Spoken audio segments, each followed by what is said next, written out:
Kemi Badenoch, welcome to Talk. It's the first time I've been able to interview you. The race is underway. You and Robert Jenrick, the final two. You wrote in the Telegraph this week that you're the only one that can kind of unite the Tory party. You're the only one, the only candidate, and they must get it right. Is it now kind of the gloves are off for you and Robert Jenrick? Well, the gloves have always been off for me, but that's because I've been tackling Labour most of the time. And that's what I mean. That I am the candidate who has been consistently showing the left for the frauds that they are. And we see it now with Keir Starmer in government. You look at the mess he's making of everything. He's only had 100 days, lost his chief of staff. He's got this freebie scandal that doesn't stop giving. We need to make sure that we turn ourselves around in time for the next election so that we can get them out. And that means renewal. And I am the bold choice. I am the conviction politician. I'm not making it up as I go along. I've been consistently showing who I am and what I'm about. And you've said as well that they can't call you racist. That's why you're the best candidate for the job. Do you think they would try and do that? Of course they will. They will, but it doesn't work. And I know this because we had this when the BLM protests were happening. We came under a lot of attacks. There was all sorts of pressure for us to do all sorts of things that were not conservative, decolonize this, decolonize that, and I resisted it. Some of them tried to portray me as a tool of the racists, but I know how to deal with that. I know how to bat it away because I believe in this country and I believe in equality under the law. None of this protected groups stuff. We have protected characteristics. You as a white man are as protected as me as a black woman, not a hierarchy of groups. And that's something that I always championed, getting this nonsense out of schools, getting it out of our public service. I did a lot. There's more that I would have liked to do. And if I'm leader of the opposition, I will expose Labour for being student politicians. And if you are leader of the opposition, what would you do as your job? Because I was with a fairly senior Tory just the other day, and I actually said to him, what should I ask Kemi? And he said, ask her what she would do as leader of the opposition, because it feels at the moment that, you know, Reform are like the opposition, or we're the opposition sometimes, but the Conservative Party hasn't really been in opposition yet against Keir Starmer. Oh, we are the opposition. But the Conservative Party is more than the MPs, and this is what my campaign is about. That we leave the centre-right to just, whoever is a Tory MP at that time. You look at what the left has. They've got an army. They've got the unions. They have loads of charities repeating their lines. They have, I tease them that the BBC is working for Labour. We need to get serious. As leader of the opposition, I will be rebuilding that coalition. Where is business? Business has stopped talking about conservative values. They just stay quiet. We need to get them out there.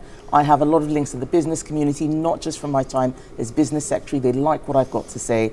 Being a leader of the opposition is about showing a vision and getting the army behind you that will help you win the next election. But that means being great at the dispatch box. People have seen me at the dispatch box. Look at what I've been doing with Angela Rayner, for example, showing that she doesn't understand what she's doing. Another student politician. I'm doing all that while fighting a leadership contest. And what I also want to make sure is that we build a great shadow cabinet team of people across the party, not just the ones who support me, but everybody, so that we have a consensus that can get us back into government. And people say that you're quite a combative person, that you're quite difficult to get on with. It's kind of what they say, that you cross the street to cause a row. Is that true? I'm a lovely person, Mike, as I'm sure you're finding. What I am is somebody who will not run away if a fight is brought. I defend our values. I fight for conservative values. And that's what you're going to need in a leader of the opposition. Not somebody who will keep quiet and be shy and just want to talk about something else because they're embarrassed. I do not run away from difficult situations. And that is why all of the people who worked with me are supporting me. The ministers who worked with me, if I was this terrible combative person who was always fighting, they wouldn't be supporting me now. They saw what I did as a Secretary of State. They liked what they saw. I was effective. Things were broken. I got them fixed. I have a strong record of delivery. Whether it's on Brexit, whether it's on equalities, whether it's on trade, on business, I got stuff done. And I didn't make a lot of noise about it, but people know that I will deliver, and I will do that if I'm leader of the opposition. And if you're building a sort of coalition of the people that you want in the party, does that include Boris Johnson? Because he says he might want to come back. Well, Boris is not an MP, and we need to work with who is there. I'm about the future, not the past. If there is an association that would like him to be their MP, I think that's fantastic. I didn't want him to leave Parliament. I think it's a shame that he did. But we can't keep talking about the past. The public want to know what the future is about. It's why my campaign is called Renewal 2030. We thought we were going to be in government all of this decade. We thought it would be the roaring 20s. And look where we are now, Labour in government. What are we going to do with the next decade? That's our next chance. So let's talk about the future. What will the country be like? And in order to do this in one term, we need to go bold. We've got one chance to get this right. None of this changing leader every 5 minutes like we're changing tissues because we don't like this person or that person. The public aren't interested, the members are fed up, and even the activists and donors will walk away if we get this wrong. And that's why I'm urging people to vote for me, because I am the bold choice. I'm the one who can turn this around. And the voting is underway already, isn't it? How long before you get some kind of indication, if you do, of how it's going? I don't think you ever do get an indication of the voting directly. We can do polls. The polls show that I have a lot of support. When I'm out in the hustings, I get a lot of love from the membership because they know that I care about them. I was a grassroots activist 20 years ago, so I've risen up through the party. I didn't come in from nowhere, but I was also not, a student politician either. I had a proper job. I'm an engineer, and that's why I have a different approach to politics than many other people. There's all sorts of shenanigans, all sorts of silly stuff. I think it's time to get serious. There are a lot of problems, not just in the country, but in the world. We need serious people, not just promise makers. Because has this campaign that you've been fighting been a bit odd and a bit dirty at times? I mean, there's a piece in The Sun this morning about somebody supposedly going around pretending to be supportive of someone but actually working for somebody else, spreading rumours that one of the candidates, or the original 6, had a drug problem. Yep. I mean, was there a lot of that? There has been a lot of that, and it has taken a lot of self-restraint to rise above it. Because people know that I can deal with problems if they exist. They've seen that side of me, as you said, the combative side. But I'm not about attacking other Conservatives. I'm about defending Conservatives. So I don't care who is throwing mud out and people attacking me, or not doing this, not doing that, because they don't realise that I'm still carrying out my shadow housing secretary job. I'm still doing the COVID inquiry. I'm still doing the post office inquiry. I'm a mum with 3 kids. I'm talking to my kids' schools. There's a lot that I can do, and I can juggle it all. I'm not getting involved in the people who are playing silly politics. They got us into this mess. They started the psychodrama that the party members are sick of seeing. All of this petty squabbling, slandering other people, briefing. It has to end. I am a clean slate. I am the bold choice. I am not more of the same. I'm something different, and that is why I think people are excited. So how do you leave all that behind, though? Because you're accused by people like Nadine Dorries of being in cahoots with Michael Gove and having been the chosen one by him, and Dougie Smith's behind everything. The plot continues. I mean, what do you make of all that? It's whenever people can't understand why someone is able to do what they can't do, then they say, "Oh, someone must be helping her. Someone must be writing her speeches." And they cook up stuff. My very first speech in Parliament, my maiden speech, won an award for Speech of the Year. I've been doing this for a very long time. I run my own campaign. The person who's my campaign director is one of my closest friends. He used to be an MP, Lee Rowley. Everybody can see who's running my campaign.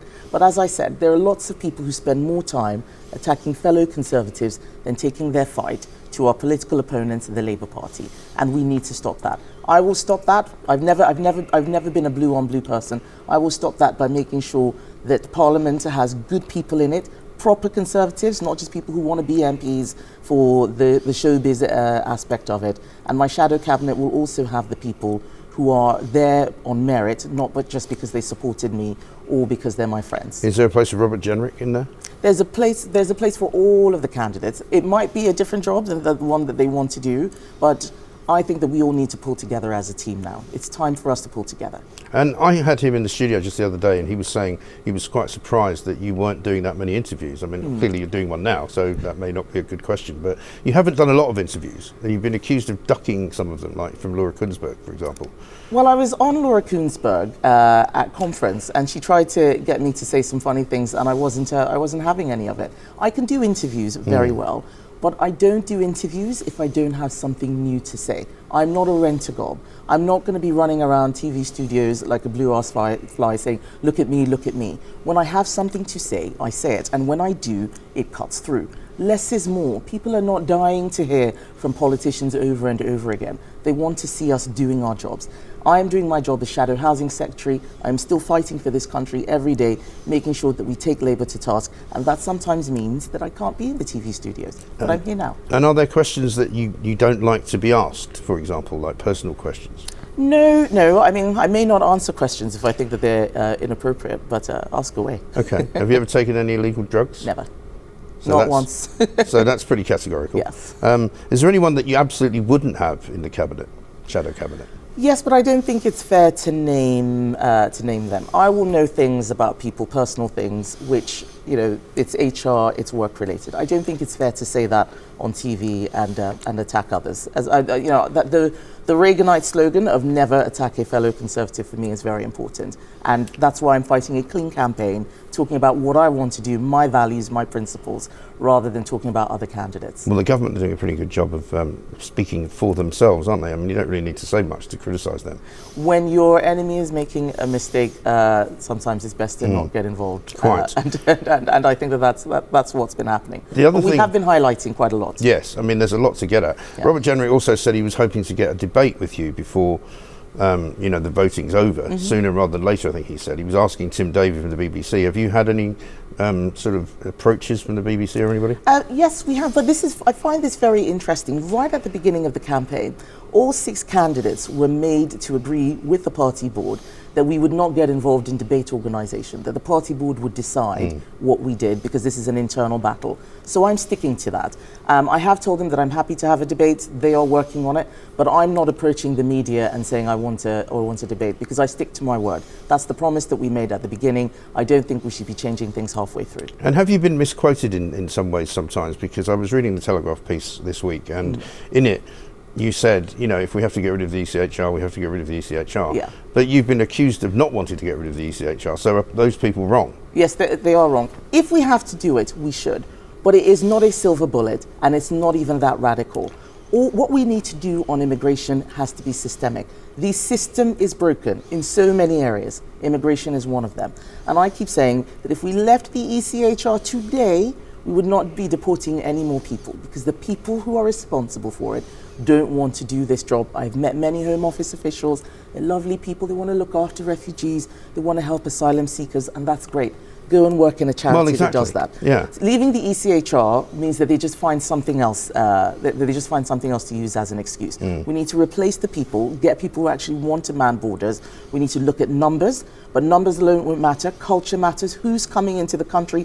There's no point having 10,000 net migration when 100,000 good people have left and 110,000 bad people have come in. That's still a problem, and you'll hit the net migration figures.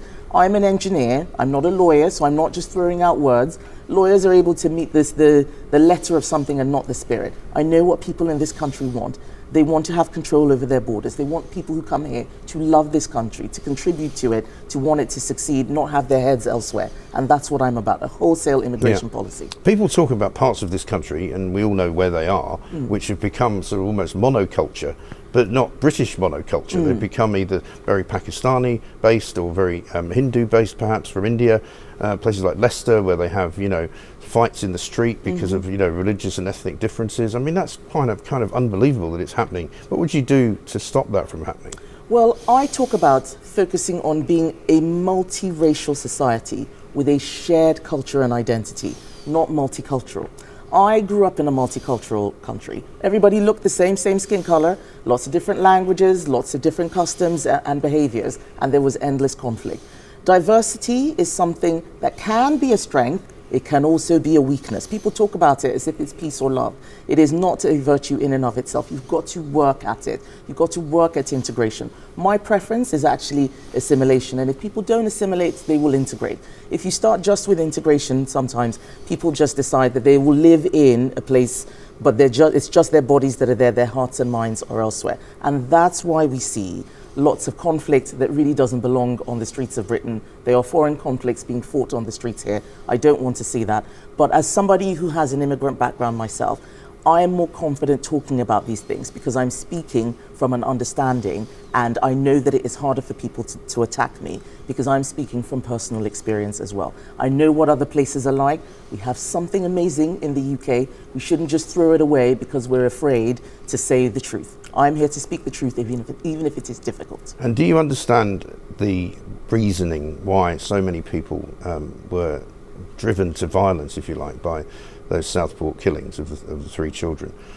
Because there's been a lot of talk about far-right organisation and Telegram channels being used. I mean, we've learned this week that an awful lot of the interference on social media was actually coming from abroad. Yes. And yet Keir Starmer painted everybody as far-right. He locked people up for 9 years for things that normally people wouldn't even go to prison for. Yeah. And I know that, we always have to say, nobody condones the violence, but do you kind of feel like you can understand why people behave like that? We must never condone the violence, but it is quite obvious that something's going wrong. And when that's happening, the first thing to do is to provide reassurance that you understand the issue, rather than rushing to look for who to blame. And I think that that's where Keir Starmer got it wrong. People may have got the perpetrator's identity wrong, but the fact is, some kids are not here today who should be here. That is an unspeakable tragedy, and we need to be able to ensure that we treat everybody equally when they commit crimes. No two-tier responses where, oh, well, this group has done something wrong, so we need to treat them with kid gloves and so on. People can see that. The public can see when there is not unfairness. I'm not surprised that there's a lot of foreign agitation. As Trade Secretary, I saw it myself. There are many countries around the world who want to destabilize us, and we need to stop being naive and get our act together. We need to get serious. And we were reading just today that it looks as though, first of all, we know that the Labour government have looked for deals to process illegal migrants and asylum seekers up into at least 2032, maybe 2036. Apparently they're now looking for more hotels to put people in. They said they were going to stop the hotels. They said they were going to move people out of those hotels. I mean, that's just going to create more misery and more conflict, isn't it? It will. They should never have scrapped the Rwanda plan. They should have tried to make it work. They were too busy laughing rather than thinking about how to fix the issue. Labour have no plan. We were not ready for the election. They were not ready for government. They spent 14 years sitting around waiting for us to mess up. And hands up, yes, we did mess up. But now they're there and they're just working it out. They have no immigration plan. They've just started thinking about what they'll do with the NHS. They've launched a review. Why didn't they do that 5 years ago or 3 years ago? They have no plan. They are student politicians and they are being found out. I'm going to ask you a couple of quick fire questions just so we can get through them. How are you going to vote on assisted dying? Assisted dying is a very, very sensitive subject. Let's see what the bill is. I have been someone who, because of what I saw in my family, support the principle of assisted dying, but I do not trust the system to deliver it properly. I've been telling everyone the system is broken. If we can't get social care working properly, if we haven't been able to get the NHS properly reformed, how are we going to deal with assisted dying? I don't think this is something that we should rush through. And Keir Starmer, I hear, wants to rush this through Parliament, and that's something I'll be opposing. This needs to be very carefully thought through. He seems to want to rush through some things in Parliament, and then other things he doesn't want to rush through, like, for example, the Chagos Islands, which he did without even any consultation with Parliament. So you know what I said about them being student politicians? You can tell what it is that they want to rush through. Let's get rid of hereditary payers. Let's put VAT on private schools, class warfare. Decolonize the Chagos Islands, we'll do that quickly. This is all student stuff. It's all ideological old Labour. A lot of people who voted Labour thought they were getting Tony Blair's Labour, which was serious. I may have disagreed with it, but it was serious. They've got the kiddie stuff now. It is not serious at all. I mean, they keep removing portraits. I mean, they've done Margaret Thatcher, one of your heroes. Yes, indeed. Elizabeth the First. Elizabeth the First. I think Sir Walter Raleigh's gone. Yes. Gladstone's gone. Yeah. Seems remarkable. As a former Minister for Women and Equalities, do you believe in quotas? Would you have a cabinet that was 50-50? Men and women? No, I don't believe in quotas. I do believe that we need to make sure that there is meritocracy. There are great women in Parliament. We need to make sure that they are in the shadow cabinet. There are others who may not want to serve or who still have some time before they come into the shadow cabinet. We need to make sure that we help everyone fulfill their potential. Quotas are doing it backwards. It's starting with the end, and then you don't make sure that you have the strength that you need. You are rushing people through. Quotas are not the Conservative way. Meritocracy is the Conservative way. JK Rowling tweeted support for you in the past, particularly on gender issues. Would you give her a peerage?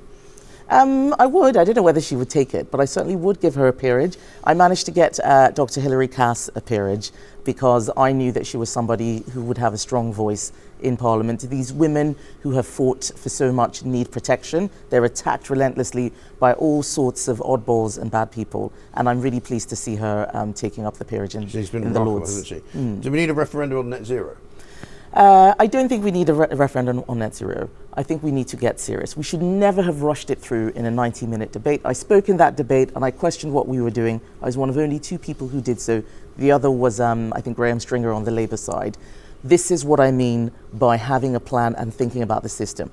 I'm an engineer. An engineer does not set a target and say, we're going to do this by this date, and then we'll figure out how. You look at the system, you look at what is possible, you create a plan.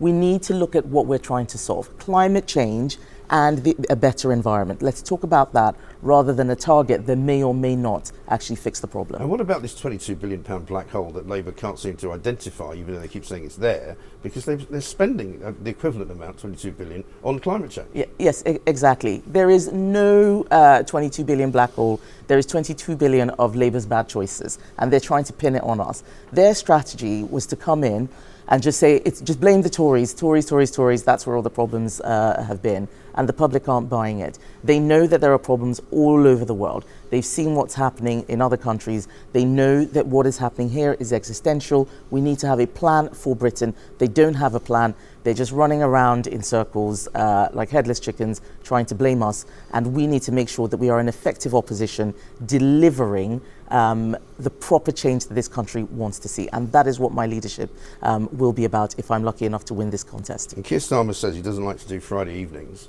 You've said you're not that great at mornings. Do we need to rethink the prime ministerial clock, or the political clock, if you like, because it's supposed to be more family friendly now. It doesn't really seem to be. I think that there is a sacrifice that will always be made about politicians. As much as I would love it, we cannot ask for family friendly all the time. Once in a while, yes. During this leadership contest, for instance, in August, I took 10 days off to be with my children. I promised them that we would have a holiday, but that was the right time. Parliament was in recess, and that was what was right for my family. I would not do that at this point in time. You have to do the work hard, and then you can play hard when you down tools. And I think that we need to stop talking about the Prime Minister having life more family friendly. We need to make life more family friendly for the people out there. That's what our job is. Final question. Do you think Keir Starmer will make it 5 years? I think so. I don't think that Labour would even know who to pick to replace him. They might be forced to. But I also think that the Labour Party has a lot of very, very unserious people who, if they even go anywhere near the cameras, things would unravel pretty quickly. So they know he's the best front that they have. This is still Jeremy Corbyn's Labour Party, and that's what I plan to expose if I'm leader of the opposition. It was something that I did very well when Angela Rayner was at the dispatch box. I know their weaknesses, and I would be delighted if the party gave me the opportunity to expose that day after day, week after week, for the next 5 years. Kemi Badenoch, thank you very much. Thank you, Mike.